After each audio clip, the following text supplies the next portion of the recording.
Hello guys, welcome back on the channel. इस video में हम बात करने वाले हैं Yamaha FZ V1 के कुछ मॉडिफिकेशंस। हमने एक Yamaha FZ V1 का मॉडिफिकेशंस देखा था जो कि था most loaded Yamaha FZ V1 of India. मतलब उसके जो मॉडिफिकेशंस थे बहुत ही अल्टीमेट लेवल के थे और उसकी जो लिंक है वो मैं आई बटन और डिस्क्रिप्शन में भी दे दूंगा और आपकी स्क्रीन में भी फ्लैश हो रही होगी कि उसका जो लुक था वो कैसा था। तो अगर किसी को ये बाइक पसंद आ रही हो तो उसकी जो वीडियो की लिंक है वो मैं डिस्क्रिप्शन और आई बटन दोनों में दे दूंगा। और इसमें जो अपन बाइक्स की बात करेंगे उसमें मैंने कोई भी प्रॉपर नंबरिंग नहीं की है, उनके मॉडिफिकेशन के हिसाब से नहीं रखा है। मैंने इन्हें रैंडम ऐसे रैंक दी है, वो आप डिसाइड करना कि इनकी जो मॉडिफिकेशंस की रैंक है वो क्या होगी और आपको इनमें से कौन सी बाइक पसंद है। तो चलिए वीडियो को शुरू करते हैं। तो जो हमारा सबसे पहला मॉडिफिकेशन है वो है एक FZ V1 को एक एडवेंचर बाइक में मॉडिफाई किया है। तो उसके बारे में मैं कुछ चीज़ें बता देता हूँ। जो फ्रंट पोर्शन है उससे चालू करते हैं अपन। तो जो सबसे मेजर जो चेंज है या फिर जो यूनिक लग रहा होगा आपको वो है इसमें वाइज़र का। अगर आपको नहीं पता ये वाइज़र किस बाइक का है तो बजाज की AS200 बाइक आती थी उसका ये वाइज़र है और NS200 नहीं AS200। तो उसका एडवेंचर स्पोर्ट 200 नाम ही था, तो वो बाइक एडवेंचर के लिए ही थी, तो उसका ये वाइज़र है। और ये जो आपके हैंड गार्ड है वो आप लोकल मार्केट या फिर ऑनलाइन किसी भी साइट से ले सकते हो। और उसके बाद मैं बात करूँ ये मिरर्स की, तो मैंने बहुत बार बताया है कि ये जो मिरर्स हैं वो हैं आपके KTM ड्यूक के।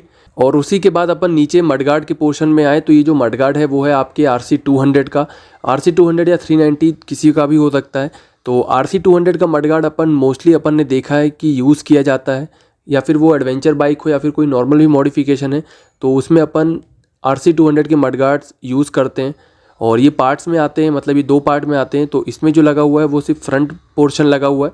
आप चाहो तो बैक साइड में अपना जो स्टॉक FZ का मडगार्ड है वही लगे रहने दो, बस फ्रंट पोर्शन उसका कट करना पड़ेगा आपको, देन इसे फिट करना पड़ेगा। और अगर आप हेडलाइट का पोर्शन देखो तो हेडलाइट में ब्लैक तरीके की फिल्म या फिर रैप किया हुआ है, जो कि अगर आप देखो तो Z800 या फिर जो Z900 का लुक है उस तरीके का लुक दे रहा है। और ये FZ V1 में सबसे कॉमन तरीके का यूज़ किया जाने वाला फिल्म है। मतलब इसको अगर आपको हेडलाइट को एक ऐसा लुक देना है तो इसकी जो इंस्पिरेशन है वो Z900 या फिर Z800, मोस्टली Z800 से ली गई है। और पीछे के पोर्शन में और टैंक के बगल में पोर्शन में ये जो एडवेंचर किट्स लगी हैं, मतलब ये जो पाइप्स वगैरह लगी हैं, ये आप PS कस्टम करके इंस्टाग्राम पेज है, तो उस पेज की जो इंस्टाग्राम लिंक है वो मैं डिस्क्रिप्शन में डाल दूंगा। आप एक बार जाके उनसे प्राइसिंग वगैरह के बारे में पता कर सकते हो। तो इस वाली बाइक में इतना ही मॉडिफिकेशन था। रेयर पोर्शन में से पीछे की जो टेल टैडी आती है, जो भी स्टॉक में आता है, वो सब रिमूव कर दिया गया है और उसके अलावा कोई भी मॉडिफिकेशन रेयर पोर्शन में नहीं है। अब अपन दूसरी बाइक में चलते हैं। तो ये जो हमारी दूसरे नंबर की बाइक है वो थोड़ा सा यूनिक है, मतलब कुछ ज़्यादा ही अलग है, क्योंकि इसे पूरा KTM का लुक दिया गया है। इसमें जो सबसे बड़े दो मेजर मॉडिफिकेशंस हैं वो आपकी हेडलाइट चेंज का और टैंक पैनल का यूज़ का। तो चलिए अब इसके बारे में थोड़ा सा डिटेल में बात करते हैं। अपन फ्रंट साइड से ही चालू करते हैं। तो इसमें जो मेजर मॉडिफिकेशन है हेडलाइट का, तो ये जो हेडलाइट है वो है आपकी ड्यूक 200 की, बट इसे जो लुक दिया गया है वो 390 का लुक दिया गया है। आप देख सकते हो जो बीच में प्लास्टिक टाइप का यूज़ किया गया है उससे जो लुक है वो थोड़ा सा 390 जैसा दे रहा है, बट ऐसा नहीं है। ये ड्यूक 200 की ही हेडलाइट है और बीच में इसे यूज़ ही किया गया है 390 का लुक देने के लिए। और उसी के बाद अगर आप शॉकअप्स देखो तो शॉकअप्स अपसाइड डाउन टाइप के लगते हैं, बट ऐसा नहीं है। उनमें शॉकअप कवर्स यूज़ हैं, ये कस्टम मेडेड होंगे। तो इन कवर्स का यूज़ ही सिर्फ इसलिए है क्योंकि जो नॉर्मल शॉकअप्स हैं उन्हें अपसाइड डाउन जैसा शॉकअप दिखाने के लिए। तो अगर आप ये सोच रहे हो कि अपसाइड डाउन शॉकअप्स हैं तो ऐसा नहीं है। और उसके बाद स्पीडोमीटर में एज सच कोई मॉडिफिकेशन नहीं है। आपका जो स्टॉक FZ का स्पीडोमीटर आता है वही है। और इन्होंने शायद तक एक बार ट्राई भी किया था डुअल डिस्क इंस्टॉल करने का, बट शायद वो वर्कआउट नहीं हुआ, इसीलिए इन्होंने सिंगल डिस्क ही रखा है इसमें। और इसके बाद अपन बात करें तो अंडर बेली या फिर इंजन बेली के बारे में, तो इसके बारे में मुझे कोई भी इन्फॉर्मेशन नहीं है। ये कस्टम मेड भी हो सकती है या फिर ये किसी और बाइक की भी इंजन बेली हो सकती है। तो इंजन बेली के बारे में मुझे कोई भी इन्फॉर्मेशन नहीं है। और इसी में अपन मिड पोर्शन में बात करें टैंक पैनल की, तो ये तो आपको पता है कि पूरे ड्यूक का लुक दिया गया है। तो ड्यूक के ही जो KTM ड्यूक के ही पैनल्स आते हैं वही यूज़ किए हुए हैं। और रेयर पोर्शन में बारे में बात करें तो पीछे के जो रेयर फेयरिंग्स होती हैं उन्हें पूरा रिमूव कर दिया गया है।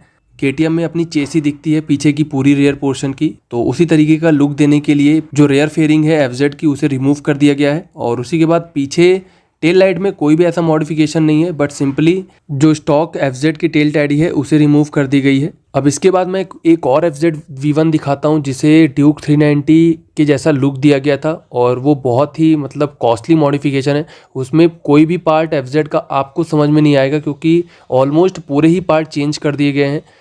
तो इस तरह के मॉडिफिकेशन थोड़े से ज़्यादा ओवर हो जाते हैं और कॉस्टली भी होते हैं। और अगर इसके बारे में कोई भी इन्फॉर्मेशन चाहिए होगी तो कमेंट सेक्शन में बता दीजिएगा। और अगर आपको इस बाइक के ऊपर जो ये ड्यूक 390 है उसके ऊपर आपको कोई भी वीडियो वगैरह चाहिए होगी तो मुझे कमेंट सेक्शन में बताना, मैं एक दूसरी वीडियो बना दूंगा। तो इस वाले मॉडिफिकेशन में बस यही था। अब अपन बात करते हैं अपने अगले मॉडिफिकेशन के बारे में, जो कि है FZ-V1 को एक वाइट कलर का पेंट किया गया है, जो कि अपने में एक थोड़ा सा यूनिक लुक दे रहा है बाइक में। और बहुत सी ऐसे मॉडिफिकेशंस हैं जो इसमें अलग टाइप के हैं, तो एक एक करके अपन उन सब के बारे में बात करेंगे। तो अगर आप फ्रंट पोर्शन में देखो तो फ्रंट पोर्शन में ऐसा कोई भी मॉडिफिकेशन नहीं किया है जो आपको FZ-V1 नॉर्मल एक FZ-V1 से अलग दिखे। जो सामने का मडगार्ड है वो भी FZ का है, बट शॉकअप में आपको शॉकअप रबर्स देखने को मिल जाती है और मडगार्ड वाइट कलर का है। और बाकी ऐसा कोई भी मॉडिफिकेशन फ्रंट में नहीं है। मिड पोर्शन में आप आओ तो एक ग्रीन कलर की जो पाइप लगी है ये कोई भी आपको आफ्टर मार्केट नहीं मिलेगी, ये तो आपका वेल्डिंग वाले का काम है, आप अपने हिसाब से इसकी डिज़ाइनिंग वगैरह करवा सकते हो। देन इसे ग्रीन कलर में पेंट किया है। जो मुझे नहीं पता चल पाया है वो है कि अंडरबेली ये किसकी है। मैंने बहुत ट्राई किया, तो ये जो अंडरबेली है वो किसकी है ये मुझे नहीं पता है। और उसी के बाद अब मैं दूसरा जो मॉडिफिकेशन है इसमें बहुत यूनिक है वो मैं बता देता हूँ। इसमें डुअल एग्जॉस्ट लगे हुए और दोनों वर्किंग है या नहीं है ये भी नहीं पता है, बट जो लुक है वो आप एक बार देख लो। और जो आई गेस ये जो दोनों एग्जॉस्ट हैं वो स्टॉक ही हैं, बस लुक के लिए रखा हुआ है। और चांसेस हैं कि इनमें से कोई एक ही वर्किंग होगा, क्योंकि अगर कोई बंदा डुअल एग्जॉस्ट लगवा रहा है तो वो एक स्टॉक सेम कंपनी के ही तो नहीं लगवाएगा, आफ्टर मार्केट के ही एग्जॉस्ट लगवाएगा। तो ये तो हो गया अपने आगे के पोर्शन के बारे में। पीछे साइड में बात करें तो पीछे एज सच कोई मॉडिफिकेशन नहीं है, बट जो ये टायर हगर है वो आपका ड्यूक का है, ड्यूक 200 का। मोस्टली ज़्यादातर चांसेस है कि ये पुराने मॉडल जो ड्यूक के आते हैं उसका ये टायर हगर है। और एक छोटा सा मॉडिफिकेशन है, अगर आप शॉकअप देखो तो शॉकअप में मोस्टली जो आपके FZ आती है उसमें वाइट कलर का ही पेंट रहता है, इसे ब्लू कलर में पेंट किया हुआ है। तो यही था इस वाले बाइक में, मतलब इसमें इतना ही मॉडिफिकेशन था, बट जो लुक है बाइक का वो बहुत ही अच्छा लग रहा है। बाइक में अगर आप देखो तो BMW का लोगो भी लगा है, तो थोड़ा सा BMW से इंस्पिरेशन ली गई है। जो BMW की 310 आती है 310 सीसी की जो बाइक आती है उसके जैसा जो लुक है वो थोड़ा सा देने की कोशिश की गई है। और अब जो हमारा अगला मॉडिफिकेशन है FZ-V1 का वो भी एक एडवेंचर बाइक पर बेस्ड है, उसे भी एक एडवेंचर लुक देने की ट्राई किया गया है, बट जो इसमें मोस्टली चीज़ें हैं वो कस्टम मेड है।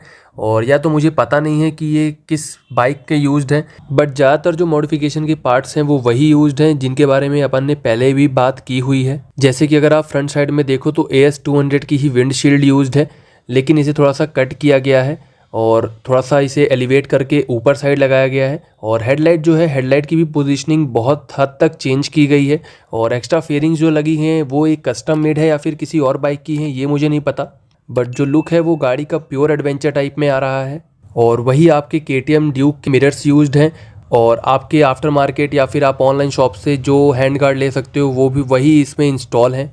आफ्टर दैट जो कि मैंने बताया कि PS कस्टम की तरफ से आप ये जो एडवेंचर वाली किट है वो आप ले सकते हो। और उसके बाद जो अपना बचता है वो यही बचता है कि ये जो फेयरिंग है वो कहाँ से है, तो उसके बारे में मुझे कोई भी ऐसी अभी जानकारी नहीं है। लेकिन अगर आपको कोई भी इन्फॉर्मेशन इसके बाद भी लेनी होगी तो इस बाइक के जो ओनर की Instagram ID है वो मैं डिस्क्रिप्शन में डाल दूंगा, सो दैट अगर आपको ये फेयरिंग वगैरह उन्होंने कैसे ली या फिर कहाँ से बनाई या फिर किस बाइक की हैं वो सब के लिए आप ओनर से कॉन्टैक्ट कर सकते हो। अब जो हमारा अगला और आखिरी मॉडिफिकेशन है उसमें मैं दो बाइक के बारे में बात करूंगा, और उन दोनों बाइक में यही कॉमन है कि दोनों बाइक्स में ड्यूक की ही हेडलाइट यूज़ है, और एक मॉडिफिकेशन में पूरे तरीके से उसे ड्यूक का ही लुक देने की कोशिश की गई है। तो अपनी जो पहली मॉडिफिकेशन है उसमें रेड कलर की ड्यूक की हेडलाइट है, तो उसमें जो एलॉय अगर आप देखो तो वो भी रेड कलर्स के हैं, और साथ ही ड्यूक का हैंडल बार यूज़ है। और अगर आप देखो तो जो आपको थोड़ा सा इनकम्प्लीट दिख रहा होगा हेडलाइट का पोर्शन, क्योंकि उसमें स्पीडोमीटर जो है वो रिमूव कर दिया गया है। और जो थोड़ा सा अलग लुक दे रहा है वो है इसका लेग गार्ड। इस टाइप के मॉडिफिकेशन जो है लेग गार्ड के वो अपन ने स्टंट बाइक्स में देखे हैं, और अगर आप इसे चाहो तो वेल्डिंग शॉप में जाके बनवा सकते हो। और रियर फेयरिंग भी थोड़ी सी रिमूव कर दी गई है, पूरी तरीके से रिमूव नहीं की गई है, बट जो आखिरी का पार्ट है टेल टाइडी वाले पोर्शन में उसे रिमूव कर दिया गया है। अब जो हमारा आखिरी मॉडिफिकेशन है उसे पूरे तरीके से ड्यूक 200 का लुक देने की कोशिश की गई है। और फ्रंट पोर्शन से अपन बात करना चालू करें तो हेडलाइट में ड्यूक 200 की ही हेडलाइट यूज़ की गई है। और मडगार्ड अगर आप देखो तो इसमें जो दो पार्ट में जैसे अपना मडगार्ड आता है और इसमें दोनों पार्ट ही इंस्टॉल किए गए हैं, और ये वाला मडगार्ड जो है वो आपका ड्यूक का है। और उसी के बाद अपन मिड पोर्शन में आए तो मिड पोर्शन में इसमें जो इंजन बेली यूज़ है वो है आपकी RC390 की। अपन ने पिछले वीडियोज़ में भी RC390 की अंडरबेली FZ-V2 में इंस्टॉल्ड देखी थी और उनके बारे में मैंने बताया था। और अब इन सब मॉडिफिकेशन के बाद जो अपना आखिरी पार्ट बचता है इस बाइक का वो है रेयर पोर्शन। तो रेयर पोर्शन में भी आपकी ड्यूक की ही टेल लाइट यूज्ड है और पूरे तरीके से जो बाइक को लुक देने की कोशिश की गई है वो ड्यूक 200 की है। और अगर आप देखो तो इसमें पूरी तरीके से फेयरिंग रिमूव कर दी गई है जिससे जो अपनी जो चेसी है वो पूरी तरीके से दिख रही है और जो रेयर मडगार्ड वगैरह भी हैं उन्हें भी पूरी तरीके से रिमूव कर दिया गया है, सारी फेयरिंग्स रिमूव कर दी गई है। तो इसका जो लुक है वो आपको कैसा लगा मुझे कमेंट सेक्शन में। यही था इस वीडियो में। आई होप FZ-V1 के ये जो मॉडिफिकेशंस मैंने बताए हैं उनमें से आपको कोई अच्छा लगा होगा। और अगर चैनल पे नए हो यार तो चैनल को सब्सक्राइब कर देना और अगर वीडियो पसंद आई है तो वीडियो को लाइक करके जाना। और ओनर की जो इंस्टाग्राम आईडी है वो मैं डिस्क्रिप्शन में दे दूंगा सो दैट अगर आपको कोई भी इन्फॉर्मेशन चाहिए हो तो आप उनसे बात कर सको।